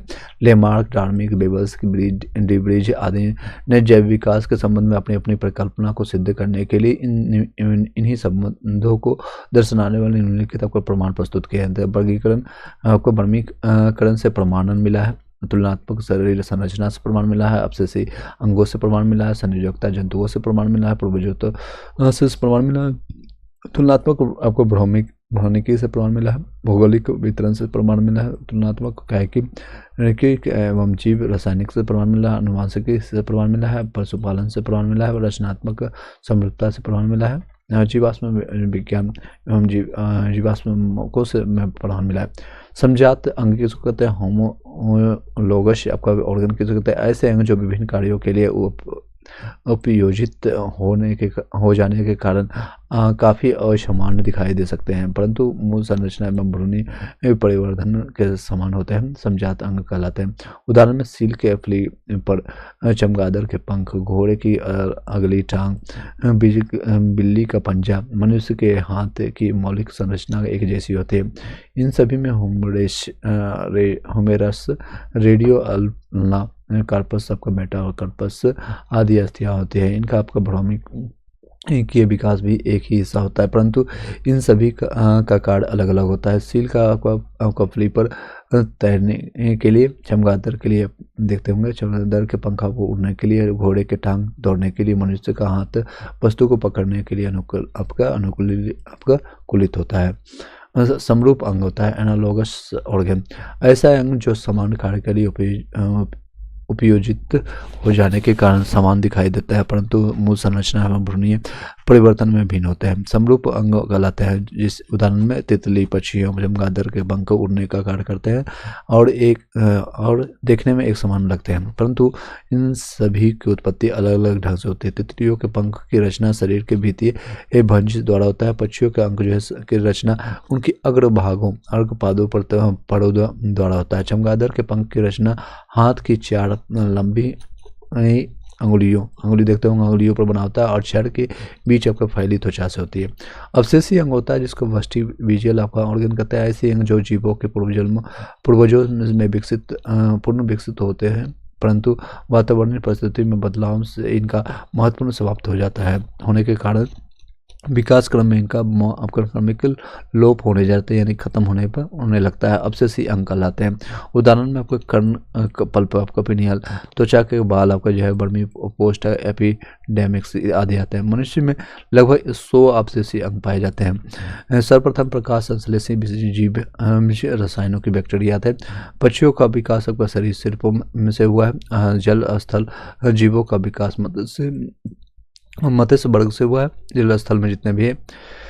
नेक्स्ट है स्तन वर्गीय जीवाश्म, अनेक ऐसे प्राचीन कालीन जीवों एवं पादपों का अवशेष जो हमारी पृथ्वी पर विद्यमान थे परंतु बाद में समाप्त अर्थात विलुप्त हो जाते हैं, भूपटल की चट्टानों में परिलक्षित मिलते हैं, उन्हें जीवाश्म कहते हैं। इनके अध्ययन को जीवाश्म विज्ञान कहा जाता है। जैव विकास के सिद्धांत पर जैव विकास के संबंध में अनेक सिद्धांत प्रतिपादित किए गए हैं, जिसमें लेमार्कवाद, डार्विनवाद या उत्परिवर्तनवाद प्रमुख है। लेमार्कवाद लेमार्क का सिद्धांत 1809 में उनकी पुस्तकों का फिलोसफी जूलॉजी यानी फिलोसफी ऑफ जूलॉजिक में प्रकाशित हुआ था। ये मैंने बताया था 1809 में, आपका यहाँ पर डिवाइडेड करके भी बताया था। 9 का टेबल पढ़ लीजिए या फिर 1800 ने आपका ये क्वेश्चन इंपॉर्टेंट है, याद रखिएगा। लेमार्कवाद का जो आपका पुस्तक का नाम लेमार्कवाद में आपको प्रस्तुत किया गया था। तो ये क्वेश्चन को यहीं पर से रिपीटेड आपको यहाँ पर देखने को मिल रहा है। नेक्स्ट है कहाँ पर थे हम, यस चलिए 1809 में उनकी पुस्तक तक कौन सा था, पुस्तक का नाम क्या हुआ, फिलोसफी आपका जियोलॉजिक यानी फिलोसफी ऑफ जियोलॉजिक में प्रकाशित होता है। इस सिद्धांत के अनुसार जीवों में एवं उनके अंग में सतत बड़े होते रहने की प्रवृत्ति प्राकृतिक प्रवृत्ति होती है, नेचुरल यानी होता है। इन जीवों पर वातावरणीय परिवर्तन पर सीधा प्रभाव पड़ता है, नेचर पर का भी इफेक्ट पड़ता है। जैसे देखते होंगे आपने कि हरियाणा के लोग ज़्यादातर लंबे होते हैं, ज़्यादातर पंजाब के लोग, क्योंकि वहाँ पर उस तरह का इन्वायरमेंट होता है। और बिहार के हो गया या फिर बंगाल को हो गया, उस तरह का हाइट या फिर उस तरह का हाइट नहीं मिलता, 6 फीट से कम रहता है जनरली। ये सारी चीज़ें देखने को मिलता है। चलिए आगे कंटिन्यू करते हैं।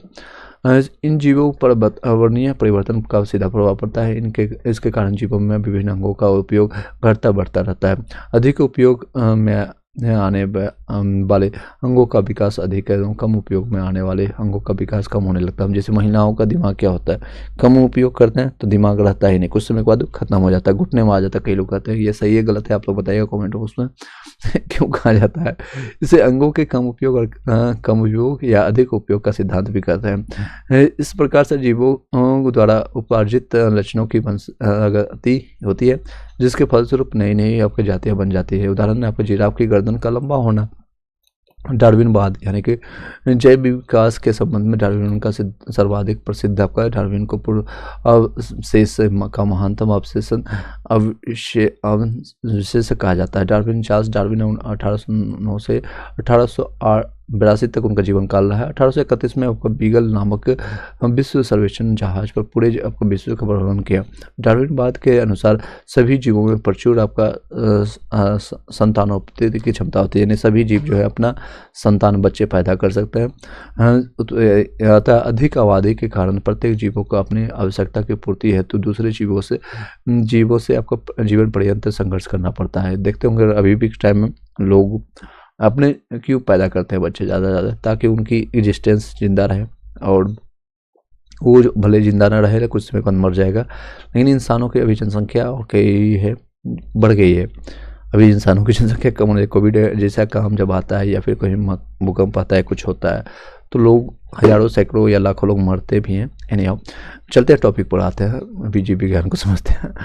दो जो है जातीय या जीव जो है आपस में मिल करके जीव जो है आपस में बिल्कुल आपको जो है समान नहीं होते हैं। ये विभिन्नता इन्हें जो है इनके जनकों से वंशानुक्रम में मिलते हैं। कुछ विभिन्नता जीवन संघर्ष के लिए लाभदायक होती है, यानी कि जीवन में संघर्ष जरूरी है। देख सकते हैं, मैं नहीं बोल रहा, बायोलॉजी बोल रहा है। अगर आपके जीवन में संघर्ष है यानी आप जिंदा हैं, कुछ ना कुछ आपका भी संघर्ष होना चाहिए। कभी हस्बैंड को वाइफ से झगड़ा हो रहा है, कभी माता को पिता से, कभी पिता को बेटे से, बेटा को बेटी से, इस तरह से कभी न कभी संघर्ष जारी रहना चाहिए।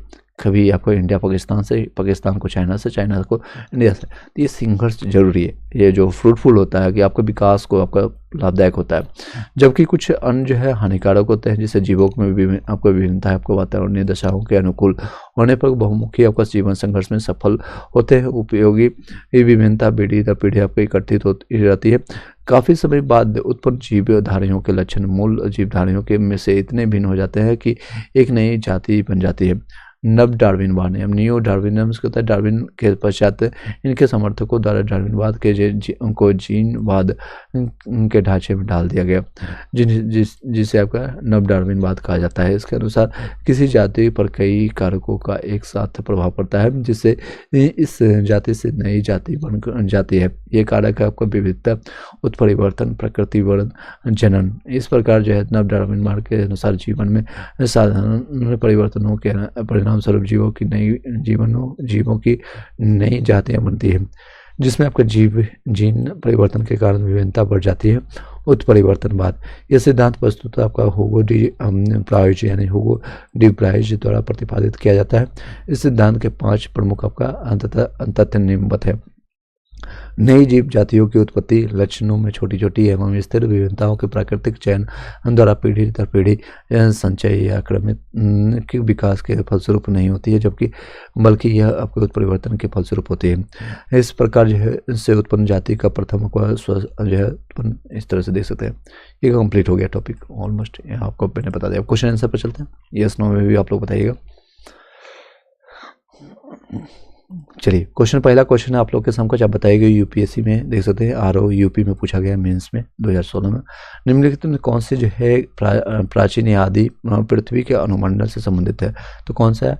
तो आपका मीथेन है, अमोनिया है, कार्बन डाइऑक्साइड है। कौन सी गैस जो आपका जो है प्राचीन या आदि पृथ्वी के अनुमंडल वायुमंडल से अनुपस्थित था, यानी वो था ही नहीं। तो मैंने अभी एग्जाम्पल बताया था, मीथेन है, CH4 था, अमोनिया था, NH3 था और कार्बन डाइऑक्साइड CO2 था। तो ये 3 चीज़ था। ऑक्सीजन के बारे में नहीं था चर्चा, तो ये अनुपस्थित था। ऑक्सीजन आया तब भी हम लोग का एग्जिस्टेंस है, जैसे अभी चंद्रमा पर ऑक्सीजन की नहीं है संभावना, या फिर आने समय में हो जाएगा तो वहाँ पर भी लोग बसने लगेंगे, वहाँ पर भी लोग जाकर के बच्चे पैदा करेंगे और XYZ कुछ भी कर सकते हैं। क्या कर सकते हैं आई डोंट नो। चलिए देख सकते हैं प्रश्न में जो पूछा गया, प्राचीन यानी आदि पृथ्वी के वायुमंडल में ऑक्सीजन जो है गैस नगण्य या अनुपस्थित थे, जबकि मीथेन, अमोनिया, कार्बन डाइऑक्साइड आदि गैसें उपस्थित थे। अभी मैंने रिसेंटली मैंने बताया भी था आपको, जब आपको मैंने आपको आज ही के टाइम में मैंने करंट अफेयर पढ़वाया था, टॉप 100 क्वेश्चन आपको एडिटेरिया का, तो उसमें जाकर के देखेंगे मैंने बताया था कि कार्बन डाइऑक्साइड से अब ऑक्सीजन जो परिणत यानी कि ट्रांसफर करने का काम चाइना कर रहा है। तो ये इस तरह से काफ़ी चीज़ें विकास कर रहा है। चाइना काफ़ी आगे है आप लोग से, हम लोग से, पूरे इंडिया से। हम लोग भारत महान करते हैं और कंपेरिजन बांग्लादेश और नाला पाकिस्तान से कर लेते हैं, लेकिन हम चाइना से और USA से कंपेरिजन करेंगे टेक्नोलॉजी के बारे में और बहुत सारी चीज़ों के मामले में, तो बहुत पीछे हैं, बहुत ज़्यादा पीछे हैं, 100-200 साल पीछे हैं शायद। वर्तमान प्रमाण के अनुसार जो है पृथ्वी पर जीव का उद्गम हुआ है, कब हुआ है? तो लगभग 2 अरब वर्ष पुरानी है। ये देख सकते हैं, 1 सैकड़ा, 1000, 10,000, लाख, 10 लाख, करोड़, 10 करोड़, अरब आपका है 2 अरब वर्ष पूरा है। वर्तमान प्रमाण के अनुसार ये देख सकते हैं, सारे के अनुसार जो है लगभग 2 अरब पुरानी है। प्रारंभ में जीव धारण यानी एक कोशिका यानी यूनिसेलुलर थे, फिर बाद में आपका बहुकोशिकीय जीवाणु मल्टी एक सेलुलर ऑर्गेन्स का विकास हुआ, जो कि यूकैरियोटिक कोशिका वाले होते हैं। ज्ञातव्य है कि जीवाणु तथा नीले हरे शैवाल साधारण किस्म के आपको प्रोकैरियोटिक कोशिका वाले होते हैं। पृथ्वी पर सबसे पुराना जीव कौन सा था? तो कौन सा था?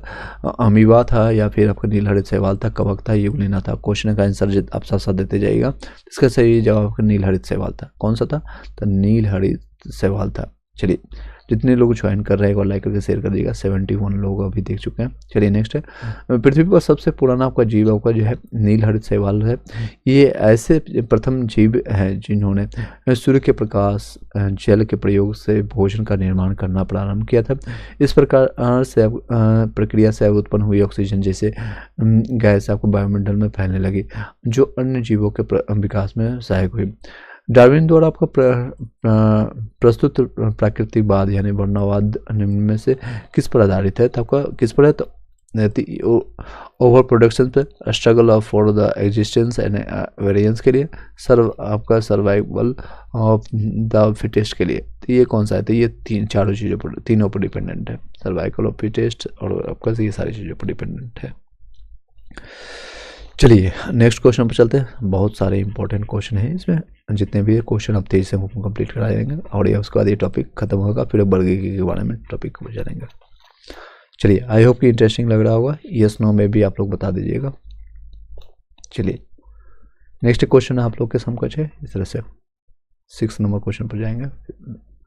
ये एक्सप्लेनेशन देख लेते हैं। चार्ल्स डार्विन आपके इंग्लैंड के वैज्ञानिक थे, आपका इन्होंने आपको डार्विनवाद प्रस्तुत किया था। डार्विनवाद को प्राकृतिक वर्णनवाद यानी थ्योरी ऑफ नेचुरल सिलेक्शन भी कहते हैं। डार्विनवाद की प्रस्तुति की व्याख्या इनकी पुस्तक प्राकृतिक चुनाव द्वारा आपको जातियों की उत्पत्ति 1859 में छापी थी। डार्विन का प्राकृतिक वर्णनवाद ओवर प्रोडक्शन या struggle for existence and variance and survival for the fittest, तीनों जो उत्पत्ति याद रखिएगा, तीनों से संबंधित है। नेक्स्ट है द पुस्तक the origin of the species किसके द्वारा लिखा? तो डार्विन का लिखा गया। ओरिजिन ऑफ स्पीसीज पुस्तक किसके द्वारा लिखा गया? तो डार्विन के द्वारा लिखा गया। चार्ल्स डार्विन इंग्लैंड के वैज्ञानिक थे, जैव विज्ञान आपका विकासवादी थे। इनके द्वारा प्रस्तुत आपका विकासवाद का डार्विनवाद यानी प्राकृतिक वर्णनवाद थ्योरी ऑफ नेचुरल सिलेक्शन से डार्विन का लिखा गया है, याद रखिएगा। विकासवाद का सिद्धांत किसने प्रस्तुत किया? तो देखिए रिपीटेड क्वेश्चन है, MPPSC में भी पूछा गया आपका। नेक्स्ट है जैव विकास यानी इवोल्यूशन को सर्वप्रथम किसने समझाया था? आपका लेमार्क ने। जैव विकास को आपका इवोल्यूशन को किसने समझाया था? लेमार्क ने। जैव विकास इवोल्यूशन का परिकल्पना जो है पहला जिस तर्कसंगत सिद्धांत फ्रांसीसी वैज्ञानिक जीन बैरिस्टेट डी लेमार्क ने प्रस्तुत किया, जो आपका 1809 में उनकी पुस्तक फिलोसफी ऑफ जियोलॉजिक यानी फिलोसफी जियोलॉजिक में छपा। इसे लेमार्क का सिद्धांत यानी उपार्जित लक्षणों की वंशागति का सिद्धांत यानी theory of inheritance of acquired characters कहते हैं। विकास के उत्परिवर्तन सिद्धांत का प्रतिपादन किसने किया था? ह्यूगो डी व्रीज ने किया था। ह्यूगो डी व्रीज ने किया था विकास के उत्परिवर्तन सिद्धांत का प्रतिपादन। नेक्स्ट आपका है विकास के उत्परिवर्तन सिद्धांत म्यूटेशन थ्योरी को हॉलैंड के पादप शास्त्री बोटनिस्ट आपको ह्यूगो डी व्रीज ने दिया। इनके अनुसार जो है कई जातीय स्पीसीज की उत्पत्ति अचानक एक ही बार में होने वाले स्पष्ट तथा अस्थायी वंशागत तक बड़ी विषमता उत्परिवर्तन के कारण होती है। जाति का पहला सदस्य जिनमें उत्परिवर्तन लक्षण दिखाई देता है उत्परिवर्तन म्यूटेशन कहलाता है। इन्होंने पहला आपको प्रयोग शानदे आपको प्रीम रोज इवनिंग आपका प्रिमोश पर किया है। नेक्स्ट कर चलते हैं, बताइएगा इसमें सम्मिलित करना है, मिलान करना है, तो सीधे चलते हैं। उत्परिवर्तन यानी म्यूटेशन किसके बारे में जानते हैं? तो उत्परिवर्तन कौन सा है यानी म्यूटेशन का सिद्धांत डी व्रीज ने किया था। D Vries. विकास का सिद्धांत किसने किया था? विकास का डार्विन ने किया था। अभी मैंने रिपीटेड क्वेश्चन। एक जीन एक एंजाइम की परिकल्पना किसने किया था? ये आपका बीडल और टेडम ने किया था। नेक्स्ट ऑपरेशनल आपका अवधारणा में आपका जेवाक आपका मेलोड ने किया था। चलिए ये सेम चीज़ यहाँ पर लिखा गया। उत्परिवर्तन का सिद्धांत आपका ह्यूगो डी व्रीज ने किया था। विकास का सिद्धांत डार्विन ने। एक जीन एंजाइम की परिकल्पना बीडल और टेडम ने। और ऑपरेशन अवधारणा ऑपेरॉन अवधारणा आपका जेकब और मेलोड ने किया था। नेक्स्ट आपका विकास का मुख्य कारक क्या है? आपका उत्परिवर्तन हासिल किए हुए गुण, लैंगिक जनन या फिर प्राकृतिक बढ़न। ये प्राकृतिक बढ़न इसका सही जवाब है। चलिए नेक्स्ट है जैव विकास यानी इवोल्यूशन का मुख्य आपका कारक प्राकृतिक बढ़न या नेचुरल सिलेक्शन है, क्योंकि यही विभेद अन्य हासिल किए गए हुए जीनों को अगली पीढ़ी जनरेशन में दिशा प्रदान करता है। प्राकृतिक बढ़न या विचयन एक ऐसी प्रक्रिया है जिसके कारण जीवों की आबादियों यानी जीन उपरूपों यानी जीनोटाइप जीनों यानी दोनों ही आवृत्तियों में महत्वपूर्ण आपके परिवर्तन होते रहते हैं। चलिए नेक्स्ट चलते हैं। जैव विकास के संदर्भ में सांपों में अंगों का लोप होने के स्पष्ट किया जाता है। तो क्यों करते हैं? तो अंगों का उपयोग या अनुप्रयोग किए जाने पर, यानी अंग का उपयोग करेंगे तो विकसित होगा, नहीं करेंगे तो वो आपका लुप्त हो जाएगा। ये देख सकते हैं, इसमें क्वेश्चन पूछा गया। तो किसने ये दिया था? फ्रांसीसी वैज्ञानिक था आपका लेमार्क ने के बारे में। शरीर के आपका जो है परिवर्तन शरीर के उपयोग के तथा अनुप्रयोग यानी यूज और डिसयूज के कारण होते हैं। बदलते वातावरण में जीवधारियों जैसे अभी कई लोग हैं ठंड के समय में अपने शरीर का उपयोग ही नहीं करते हैं, और ना घूमेंगे ना टहलेंगे। तो कई ऐसे जगह हैं जो शरीर के आपके आते हो गए, छोटे स्टाइल हो गया, तो खाना पचने में दिक्कत होता है। फिर कई लोग का शरीर कि ऐंठन शुरू हो जाता है, घुटने में दर्द शुरू हो जाता है। तो वो सारी चीज़ें क्यों होता है? तो यूज नहीं हो रहा है लगातार। आप 3 महीने 4 महीने भी अगर नहीं यूज करेंगे तो उस पर इफेक्ट पड़ता है। कई लोग जो है सालों सालों नहीं यूज करते हैं तो उसका इफेक्ट तो पड़ेगा। कई लोग हैं, कई ऐसे जो हैं प्रजाति जो है अपने दिमाग का यूज नहीं करते हैं, तो उसमें धीरे धीरे दिमाग भी खत्म होते जा रहा है, तो उसके घुटने पर चले जाते हैं। चलिए, यानी आप हम बदलते वातावरण में अपनी जिम्मेदारियों जो है नई आवश्यकताओं की पूर्ति हेतु अपने कुछ अंगों का अधिक प्रयोग करते हैं, जबकि कुछ अंगों का क्रम जिसके कारण जो है अधिक प्रयोग किए जाने वाले अंग सुदृढ़ और विकसित हो जाते हैं। वे अंग जिनका उपयोग कम करते हैं वो निष्क्रिय तथा धीरे धीरे विलुप्त हो जाते हैं। जिनका उदाहरण आपका हमारे शरीर के अवशेषीय अंग होते हैं। लेमार्क ने अंगों के अनुप्रयोग के बारे में रूप में सर्पों या कीटांगों का अभाव को बताया है। तो ये सारी चीज़ें मैं नहीं बता रहा हूँ, नेचुरल चीज़ें आपका लेमार्क को आप बोल सकते हैं। ये मुझे आप मत बोलिएगा, किसी को अगर लग रहा होगा ठेस तो आप लेमार्क को जाकर के मेल कर दीजिए या फिर जो भी करना है कहिए। तो भारत के जो है विशाल बल विलियम मेकिस के बारे में कहा जाता है, तो वो हाल ही में आपको विलुप्त हो गया था। आपको चीता के बारे में देखा जाता है। ये आपका जो प्रश्न पूछा गया तो उसमें आपका अकेला जो है पशु है जो भारत में आपको विलुप्त घोषित किया गया। तेंदुआ, सिंह, बाघ, ये सारी चीज़ तो देखने को मिलता है। उसमें 92 का ये क्वेश्चन था। आधुनिक मानव मनुष्य के हाल का पूर्वज है आपको कौन है? तो आपका क्रो मैग्नन पर मनुष्य है। क्रो मैग्नन आपको मनुष्य के आधुनिक वैज्ञानिक वर्तमान मानव होमोसेपियंस का अंतिम सीधा पूर्वज या आधुनिक मानव की एक उपजाति सब स्पीसीज के होमोसेपियंस फिलीपींस यानी फॉसिल्स मानते हैं। क्रो मैग्नन का शरीर गठा हुआ लगभग 180 सेंटीमीटर यानी 6 फुट का लंबा था तथा इसकी आपका कपाल गुहा यानी लगभग 1600 क्यूबिक सेंटीमीटर का कपाल गुहा है। चलिए, नेक्स्ट है शब्द आपका डेनिसोमम क्या है? तो आपका शब्द आपका है डेनिसोमन आपका जो है कभी कभी समाचार खबरों में देखने को मिलता है। इस संदर्भ में किससे संबंधित है आपको बताइएगा? एक प्रकार के डायनासोर का जीवाश्म है या आदि मानव प्रजाति का है, स्पीसीज के बारे में, या फिर आपका पूर्वोत्तर भारत में प्राप्त एक गुफा तंत्र है, या फिर भारतीय महाद्वीप के इतिहास के बारे में एक वैज्ञानिक है।